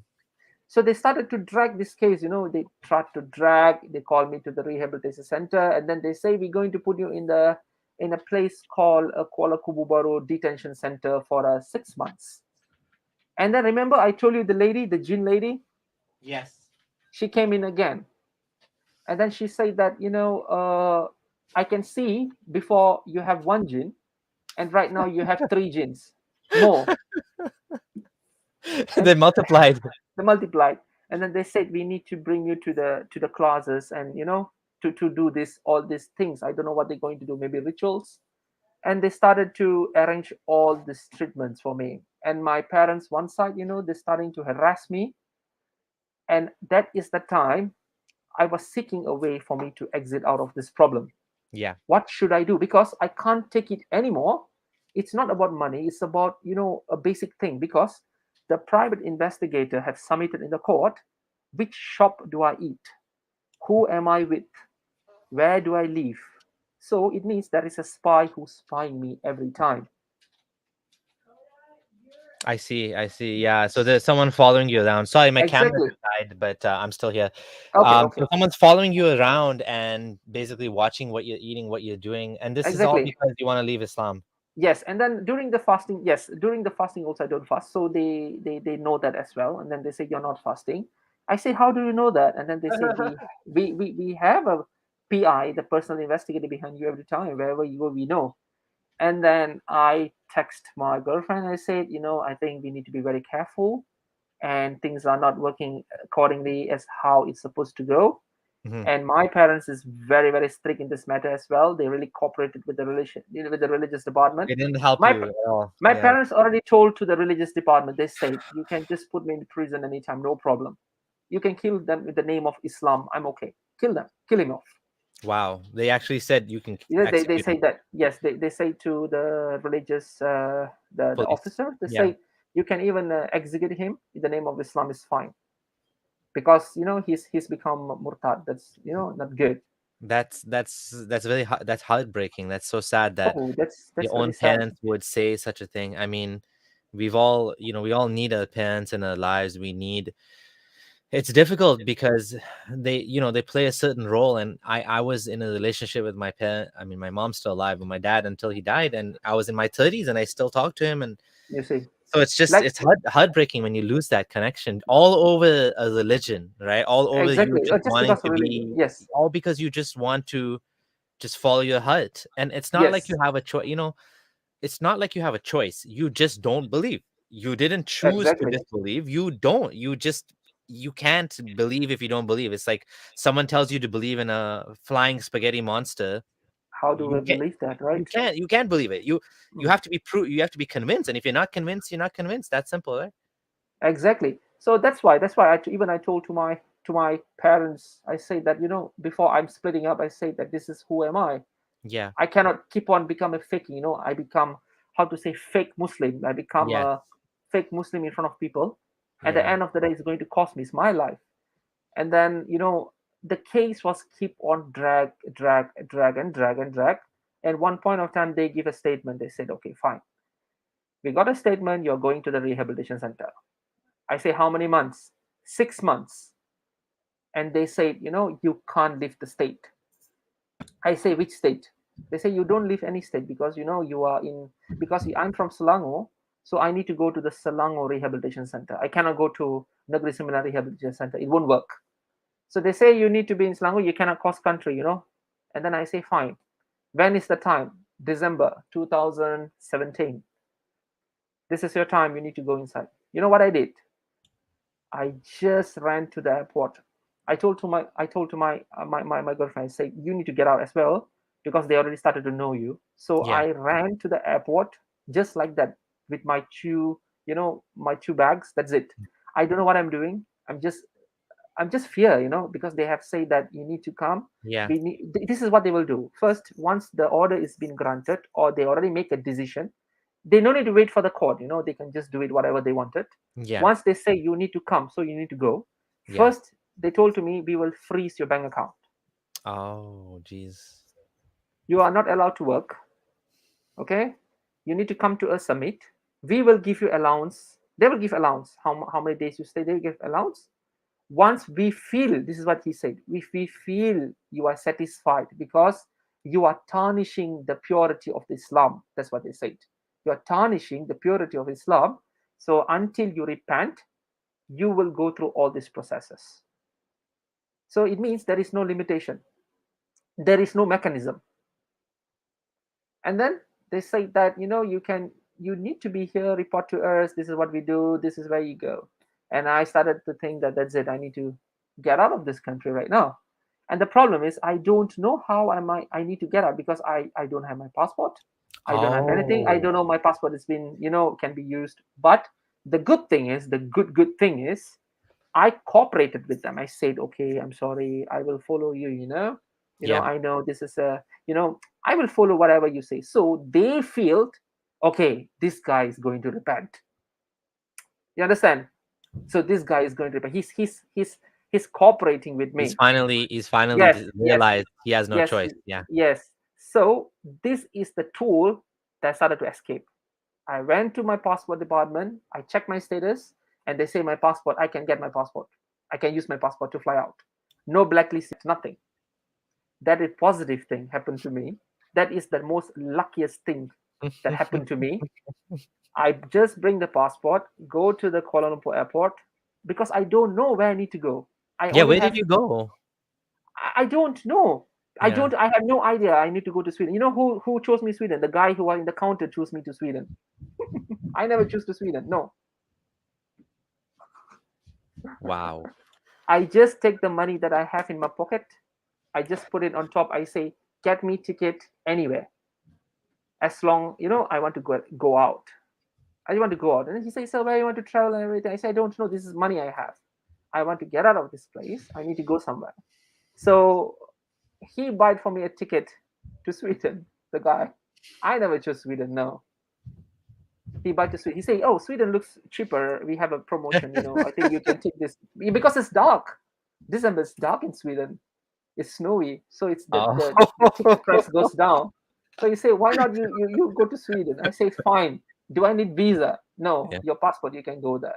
Yeah. Because we don't need a visa requirement for us to go. Because that point of time, my main concern is I don't want to go to the rehabilitation center. I want to become an atheist. Yeah. I want to be who am I? I want to have a family. I want to have a kid. I want to be me. Another Yeah. one, I I feel so bad to leave my people like me behind me, like people post like me, they're still in Malaysia suffering, they don't know what to do, they're stuck in the limbo. So I feel sad. That's the only part is sad to me. I get out of the country. In So, Sweden, yes, did you get a one-way ticket or two ways? two-way. I have to buy two-way. There is no one way. So I have to use all my money that I have. That's it. It's like Oh my goodness. it cost me 7,000. Sorry, not 7,000. It's 5,000. I think 5,000 ringgit for me to buy this ticket. And then I went to Sweden, and then I have all my documents with me. But this is what I happened when the proceeding in Malaysia is keep on going in the Sharia Court. As a how to safeguard, I have translated everything in the civil court. That is the good thing that I have done. So You know explain the that again. What do you mean? Okay, the submission papers and the court papers. The papers that submitting. Yes, It's all in yes, Malay languages, right? yes, yes, yes, yeah, yeah. I don't know why that point of time I feel that I need to keep it in English. Mm-hmm. So I translated in the civil court. We done it that very secretly because Oh, okay. that paper, normal translation person will never do that because they are fear that they're helping me. So I have to seek someone in the civil court to help me to do it. Oh, wow. You have official papers from the court Yes, official in papers. English. Yes, in English. I Oh, don't know why I nice. did that. I did that Yeah, in 2015, I think. yeah. I translate and I keep it very well with me because I don't know whatever. Another one I want to highlight it here before I'm flying out. I emailed to UNCHR, UNHCR, Yep. the Mm-hmm. United Mm-hmm. Nations, Yep. Yep. and they say that they cannot help me. I said, why you cannot help me? I don't know what I need to do. They say I cannot help you. I'm so sorry. They send me a paper and they say that if you want more help, you need to go to the office. When I go to the office, everyone is wearing hijab. Do you think that you want to say this? You went to the UNHCR office and Yes, everyone's doing hijab. yes, it's Muslim. Definitely, you won't say this. You feel afraid, right? Because it's the people are there is Muslim. What happened in case you go and say, I want to come out of religion. Can you help me? I don't think so. They're going to help me because when I go there, I see everyone is Muslim. I say that okay, I'm not going to do this. And then I contacted Amnesty. Amnesty say, oh, we cannot help you as well. What option do I have? I went to So, the when you landed in Sweden, did you stay Mm-mm. in a hotel? Like, what did you do? How Okay, did you? when I came to Sweden, you see, I'm Yeah. very glad because we took different flight, but we managed to join in the transit, me and my girlfriend that time, and then we take the same flight come to Sweden, and we have no idea because this is not our plan. We don't know. In my hand there is only bag. I came to the immigration office. I say I need your help. This is what I say to them. I say, I really need your help. I want to leave. This is what I say. I don't want to go missing. I don't want to die. I don't want to go to the jail. I want to live in this earth. And Yes. they say why? They say I say because I'm going off this religion. And then they say, oh, this looks like asylum. You can apply for asylum though if you want it. I Hmm. say, what is that? And then they say, don't worry, we'll bring you to the integration center, the police, Oh, in the nice. airport police. Yeah. So I will tell you, until now I feel how to say, I really thank the Swedish government Yeah. because they helped me in everything. Even like I have a baby right now, Yeah. like child, Yeah. they are the one who are helping me. Although they are giving tough time, I never say no. Like apparently I'm not paying anything for my child. Yeah. That's good. Yeah. Yes. So I seek asylum in the airport itself. Oh, okay. It's about like 3 o'clock mid morning, and then we was brought to the migration office. They have an office, and then they do the background check whether you have been landed in another country, you have any criminal record and everything, and then they admit it inside. So we was staying in the what they call the refugee hotel Hmm. for 2 weeks. You see, for 2 weeks we're living in the refugee hotel. The food, you know how the food looks like. The food is frozen, it's a Oh, very yeah. new food. It's very cold. I don't like the cold that time. We Yeah. don't know what the thing is going on. We have no touch with people. We don't know who these people are. So the immigration department, who are the one who are arranging everything for us, and then suddenly they say that, okay, guy, you need to go to the northern side of Sweden. And then like, oh, that's very far. But we managed to get a job in Stockholm itself after that, because we was working. It's a very good work, and then we So have been your girlfriend managed to join you as well? yes, Okay. she managed to join it, because in the Sharia law, I already said that your Yeah. girlfriend name is da, da, da, da, da. Yeah. We know her. Da, da, da, da, da. You need to bring her. If not, we will do Oh, something else to say that she is confusing you to the religion. oh, jeez. So that is like a prescriptionalizing The in. threatening that they're gonna arrest Yes, her for causing yes, discord. yes. I get it. I get yeah. You understand what they say. Yeah. So I Yeah. have no choice to bring her to me, with me as well.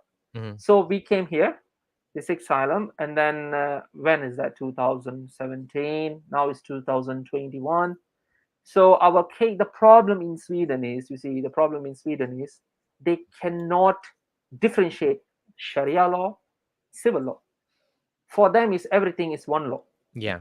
You understand? And then they don't understand that this thing is very severe. It's very, they keep on telling this to me. They say, you are speculating. The Swedish migration board always says this to me. You are doing hearsaying, you are speculating.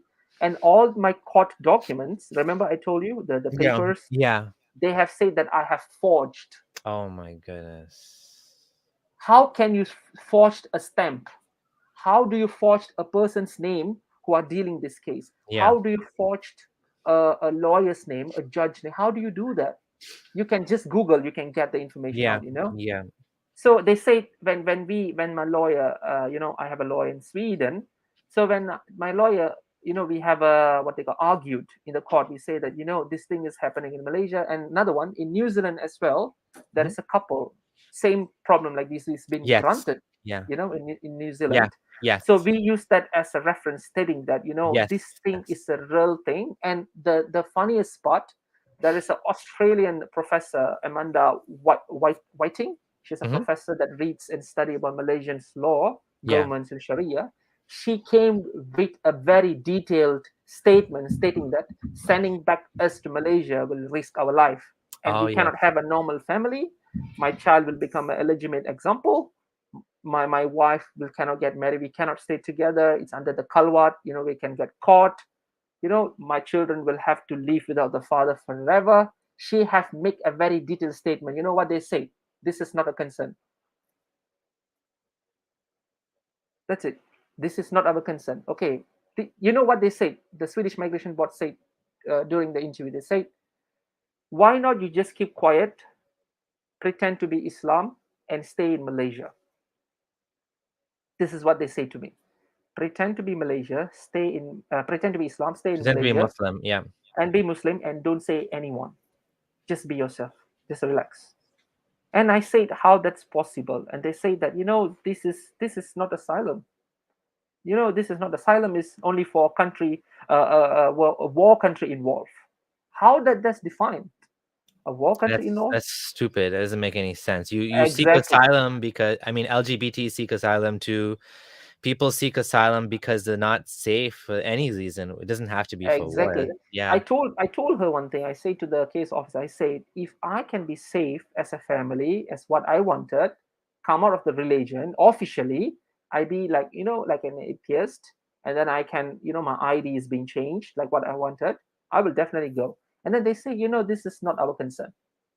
Our concern is you need to go back to this is what they advise me, say, go back to the Malaysian embassy in Stockholm, get a paper, go to the Stockholm mosque, convert to Islam, your girlfriend convert to Islam, get married, go back to Malaysia, she can convert and you can stay. This is the answer we get from the migration board. And another disgusting thing, I'm so sorry, this is the disgusting thing. We have a baby during, we are in Sweden, we have a baby. The case officer asked my wife, why do you have a lot of issues of asylum and everything, why do you want to have a baby? Is that necessary for you? Is that a question? Can you see how they Yeah, are this is talking? awful. Yeah. Instead of supporting you, they're actually Exactly. oh my goodness. I mean, I can't imagine the nerve to tell you to Oh, go to the mosque and convert. I mean, yes, like I would like fuck you. It's your choice.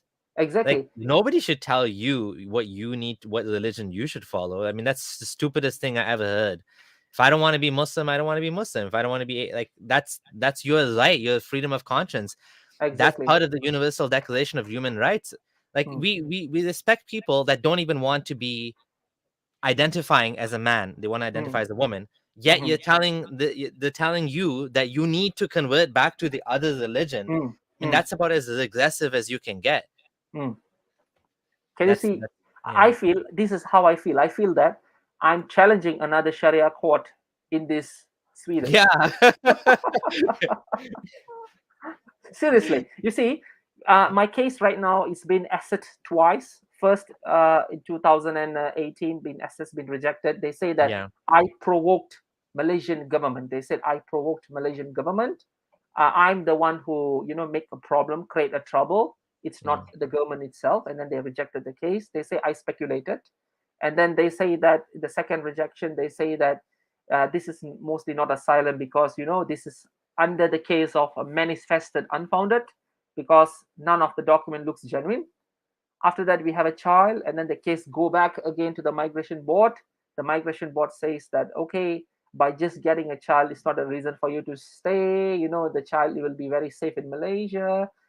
They say this word. They say you as a family can stay in Malaysia according to our land report. There This is is no this is problem. the stupidest thing I've ever heard. I mean, you are as real as you can get. Like I'm hearing your story and I can see that like there's no way for you to go back. It's just not Exactly. possible because the situation is very, very bad for you to go back. And like you said, that some people end up committing suicide because Exactly. nobody wants to pretend the entire Samir, life. And Samir, why should we? Why talk? let Yep. me tell you one thing. This is, Yep. I'm not threatening anyone. If, for example, right, if any situation, any human, not me or other person, go to Malaysia, they will prefer to choose to take their life by themselves. That is what they will do. Anyone, Yeah. right? Yeah. Because Yeah. you're putting, for example, you have escaped from the brutality of the Sharia law, and you're going back again.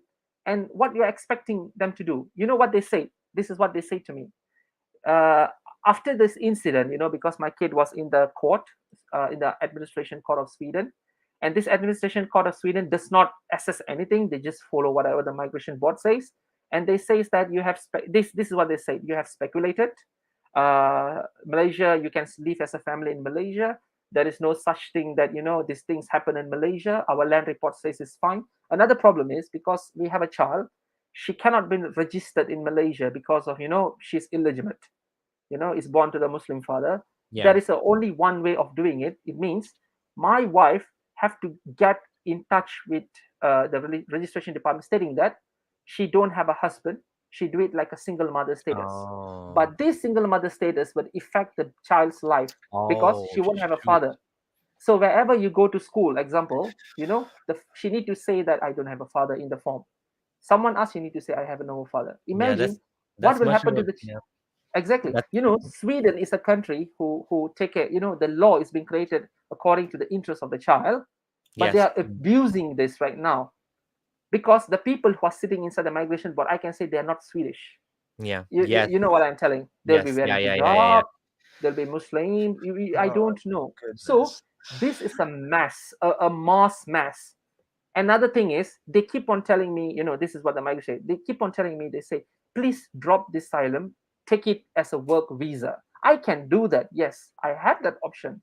I can cancel the asylum. I can take a job visa. I can do that. What will happen? A case like me, people are outside there in Malaysia. How Yeah. do I need, I feel Yeah. their pain. I can't Yeah. keep quiet, that Yeah. is my people. That Yeah. is my people. So when these They don't people are want being, they don't want a precedent. They yes, don't want you to establish a case that next person comes and that person's going to ask for the same thing because unfortunately mm, you're now the second person on this show mm, to tell me this problem in Sweden. this is Like happening actually. this This is is this happening. you're the second person that Mm, my other friend skeptic Mohammed, mm, he came on the show and he told me the exact same problem that they don't, they're basically Muslim, mm-hmm. right? And they have a biases, right? Which is they shouldn't be acting according to the biases. They should be doing their jobs. But Yes. this is like this is a conflict of interest. The religious beliefs are affecting the ability to do their job, and it's they should either be replaced with someone that can do the job, or they You shouldn't, like, know, you know what I mean? yes, Samir, during this asylum investigation, this certain people, the lawyers, they will say this. They say, not the current lawyer, she's very nice, the former lawyer, because I've changed the lawyer. She said this, go and seek asylum in France. What? Sweden only gives asylum for war countries. That's nonsense. You are under the European Union, so EU law is need to be should be practiced. And the problem is, when I go for this, once the case is rejected, you have to go back to the migration to sign a Yeah, paper, yeah, so that you will appeal. The yeah, person will be sitting there, you can see a Middle Eastern person. yeah. They will say that, you need to get out of this country, you have like Oh two my weeks, you can goodness. appeal. This is very, very frustrating. This is Yeah, like, I have fought, I yeah, have done everything in Malaysia, I have done every extent, because I have no way. I came to Sweden, and now you're doing the same thing, repeating again. You know what I mean. It's like you are mean biased, you are more supporting for the Islamic thing. Is this Sweden, or this is Swedistan? This is my question right now. If yeah. Sweden is transforming, become a Swedistan, more Muslim friendly country, I understand. Muslim is being, I don't Hey, know. Muslim friendly doesn't mean you reject people's asylum because they're Exactly. like apostate. That's not what Muslim friendly means. Muslim friendly means you treat Muslims decently, which Mm, is fine, but you're Muslim, you're from a mm, Muslim background. They're not treating you okay. exactly. Like You one see, of my friends made a post saying that, we are a new sect of Islam. We're the ex-Muslim sect of yes. Islam. Mhm, But like we're still Muslim. We're coming from a Muslim background, but you're not being treated properly. You're being told mhm, go back to your country, mm. basically. And even though it's not right. Correct. So right now, how to say that, after all these things happens, and then, my lawyers has our ties tight as well, because this case is going to the end. This case Asylum is going to the end, and these people, they think that, I'm just lying and speculating and everything.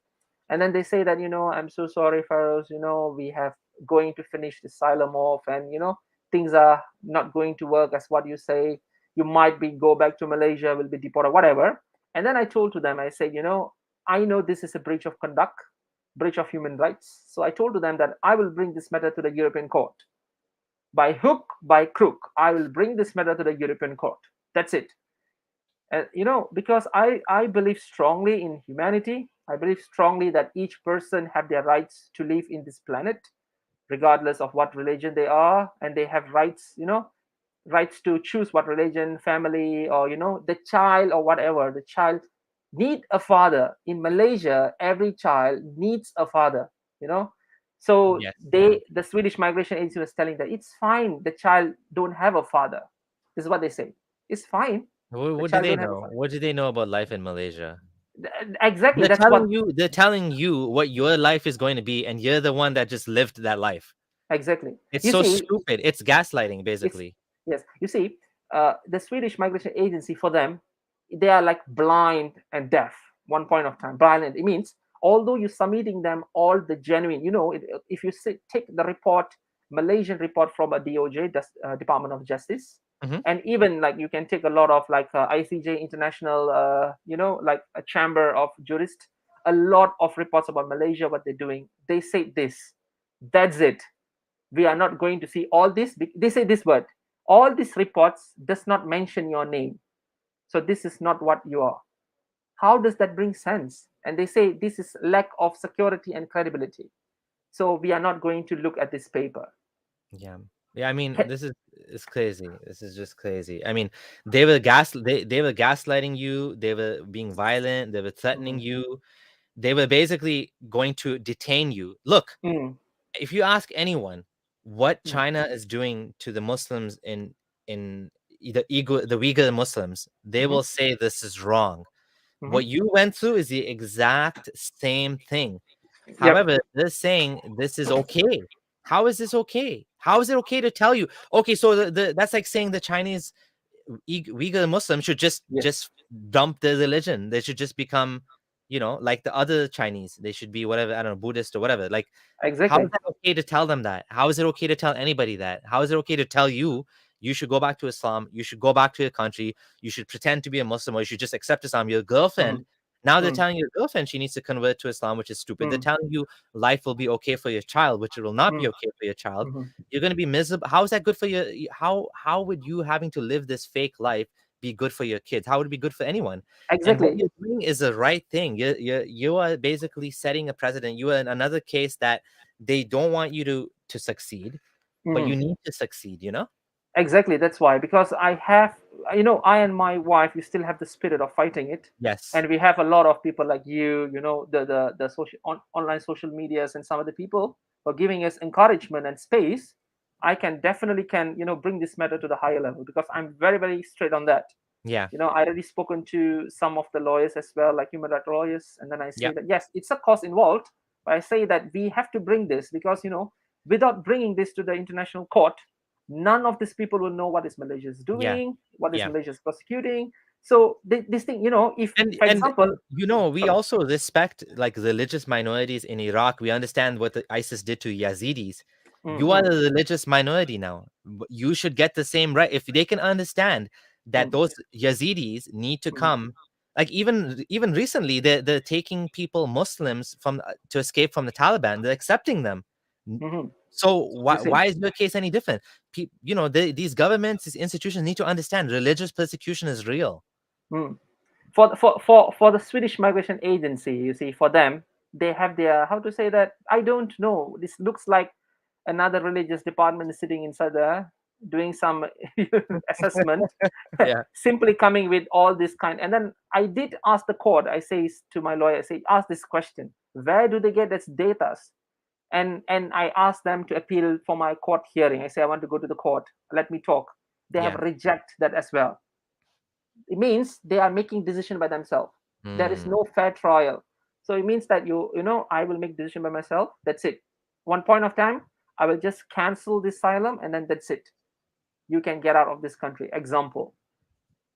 This I is see. what I the see. Sweden's tactic of using Yeah. this. So what they will do, they will drag your case, they bring to one point, and they will end stating that you can't appeal, and then the last court, that is the migration appeal court, will say that okay, the asylum is done. We are not going to take the initial order stays. It means whatever Malaysian done and doing is correct. Which Imagine that it's not. Sweden Yeah. Yeah. Sweden is supporting a prosecution towards apostate in Malaysia is correct. They're telling that it That's is crazy. correct. Yeah, that's This crazy. seriously, this is what a dilemma that I'm going through with my family daily. It's not easy to be in Sweden just like that. It's not Yeah. easy. Yes, we are being very independent. We are working and everything. Yes, we are, because we how to say that, we are educated, and then Yeah. we You're know not a lot looking of. for a handout. You're not looking for a handout. You just want to start your life and you want to contribute to the country like any other person that came, right? And Exactly. but you're doing it on principle because you don't want to switch to work visa. You want to get the Mm, asylum because this is the right thing to do, because yes. this will open the door for other people to see Yes. that this is legitimate, this is a real thing. If you win this case, this will help so many other people. Yes, correct. Because Sweden is trying to stop me from doing that. I can see that, Yeah. because once if I succeed this, it will open an opportunity for other people in Malaysia as well. Yeah. We don't know that Malaysia will change. I have no idea that Malaysia will change, but Yeah. it will change individual life that's been prosecuted as well. You understand what I say? So in Yeah. future, if anything happened similar to my situation, so these people can go out and refer to my case that's been existed. That is Yes. what I wanted. Yeah, exactly. Exactly. Yeah, it makes So sense. Yeah, you need to do this. yes, so that's why, like, I'm still waiting for my, what is that, from the reply from the Court of Migration Board. I mean, the last Court of Appeal. I don't know when I'm going to get. So let's see what they're coming, and yeah, we will move forward. And I do email, Ahmad Shahid. Yeah. Ahmad Shahid is the president of the Religious Council, I think. And then I personally text him, and then I show him my papers, and he say that yes, you can start the interim once the case has been rejected. So we will Hmm. start and initiate an investigation on the Oh, host okay. country. Hmm. So I think that's a very good positive. Another question I forgot to mention about Yeah. amnesty. Yeah. Amnesty. If you refer to the amnesty website, Yep. you can't find anything about Malaysia prosecution. No, Oh. regarding religion apostasy, you can't find anything. And then I did personally contacted what they call that Amnesty in Malaysia, Mm-hmm. and then Amnesty in Sweden as well. Yeah. And then they say strictly, they say this to me: first, we cannot help you. Sorry, bye bye. Amnesty, Just like that. just like that. And then at the end, I spoken to a person in Sweden, and then I say, try to put the situation in my place. How Yeah. many people back in Malaysia right now is suffering? Like me, it's fine. I'm out of Malaysia. I can, for example, instances, I can just change to work visa. I can stay. It's fine. But what will happen to this case? It will forever be buried. You need to do something. You need to investigate this thing. You need to bring it to the light. And what's the point of amnesty? And Yeah. at the end of it, and then they said, okay, we will study about that, because we don't have a report. They say they don't have report, so they want to study. And then I contacted Malaysian Commission of Human Rights called SWACAM. So they are the human rights department of fighting for all these rights, so called. Mm-hmm. You Mm-hmm. know what they said? They say this: after you are upon, I told them the story, all the stories, the rejection, everything. This is what they suggested me: I will suggest you to stay very far in the forest. I say, why I need to stay in the forest? Because you cannot be with your wife. It's not legal. For example, if you're back in Malaysia, you'll have a child that will put the child in problem. So you will stay in another state, another site. They call a Sabah Sarawak. You stay there. If possible, you stay in the forest. What nonsense is this? How do I stay in a forest? So I It's tell to so them, I say, I stupid. say, Yeah. I say that it's very nice for you to coming back with this, and then I say that, can you give some testimony what's happening in Malaysia? And she said, I cannot do that. I say, why? You're Human Rights Commission. They Yeah. say no, because it's a very against the government, so I cannot do that. Mm. Can you see how it works? Yeah. So it means they are trying to cover this matter very well. So the Human Rights Commission, the government, the Sharia, the Sharia law, everything is working very well to cover this matter. So anyone outside there, like in Sweden or in Europe or in Canada itself, people won't know. This is what they wanted to do. Mm-hmm. Even Yeah. like me, if people asking me why you're covering the face, this is the reason. If Yeah. I open this, I can go missing. How many people it's been abducted in Malaysia. It's very risk. So Yeah. that is the reason. So I'm the reason why I text you, and then I say that I need to bring this matter to the light, let people know it, what's happening. Yeah. When it comes to Muslims, when it comes to Muslim, people are very welcoming in Yeah. Sweden. Yeah. How about this? How about this? How about apostasy? How about people? How Yeah. about atheists? How about, for example, a Christian or whatever race, what they say that, whatever religion they are. Religion. Yeah. I Mm. believe that everyone deserves to practice what they wanted to practice, right? Yep. Mm-hmm. That's what I Yeah. This believe. is this is a paradox of tolerance when you're too tolerant, and then the tolerance allows people in there that basically take away the tolerance. That's Mm, what's happening, right? I mean, you've allowed a lot of people into the society that mm, are intolerant, mm-hmm, and now they're taking their intolerance and they're using that to keep the values, to the regressing the values of the true goals of the society was to be more accepting, and mm. but this is the opposite. It's going the opposite direction now, which is unfortunate and sad, right? It's very, very sad. Yeah, stop scamming man says opening that door, setting that precedent could be the kick up the ass for the that the Malaysian establishment needs, right? That's the thing. A Christian pastor in Malaysia was kidnapped by a Malaysian Muslim Yes, organization in broad daylight, went missing and still missing yes. for many years It's, now. Pastor Raymond Koo. Yeah, he's Yeah. been abducted by the government. Yeah, that's crazy.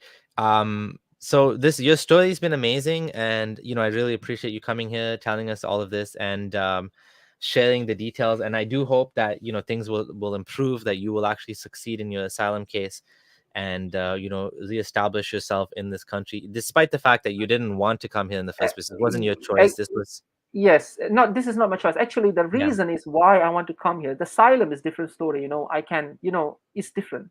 This is to bring this prosecution, systematic prosecution, to the light. yes, If I'm not doing this, who is going to do this, Samir? Samir, you see, tomorrow I can just go and get my job visa done. yeah. It won't take a week. Oh I can wow, do that. I can do that because my work, my wife is working, and then I'm working as well, so we can hmm do that. The reason why we are not doing that is I cannot think like other person. I cannot think like a normal person that, okay, I'm Yes. safe, I'm at Sweden, okay, fine, things solved. I cannot be like that. I need to bring this to the light. If I'm a living evidence, man, I'm a living Yeah. evidence to the whole society. It's like, hey, I'm here, man. Look at me. I'm the one evidence.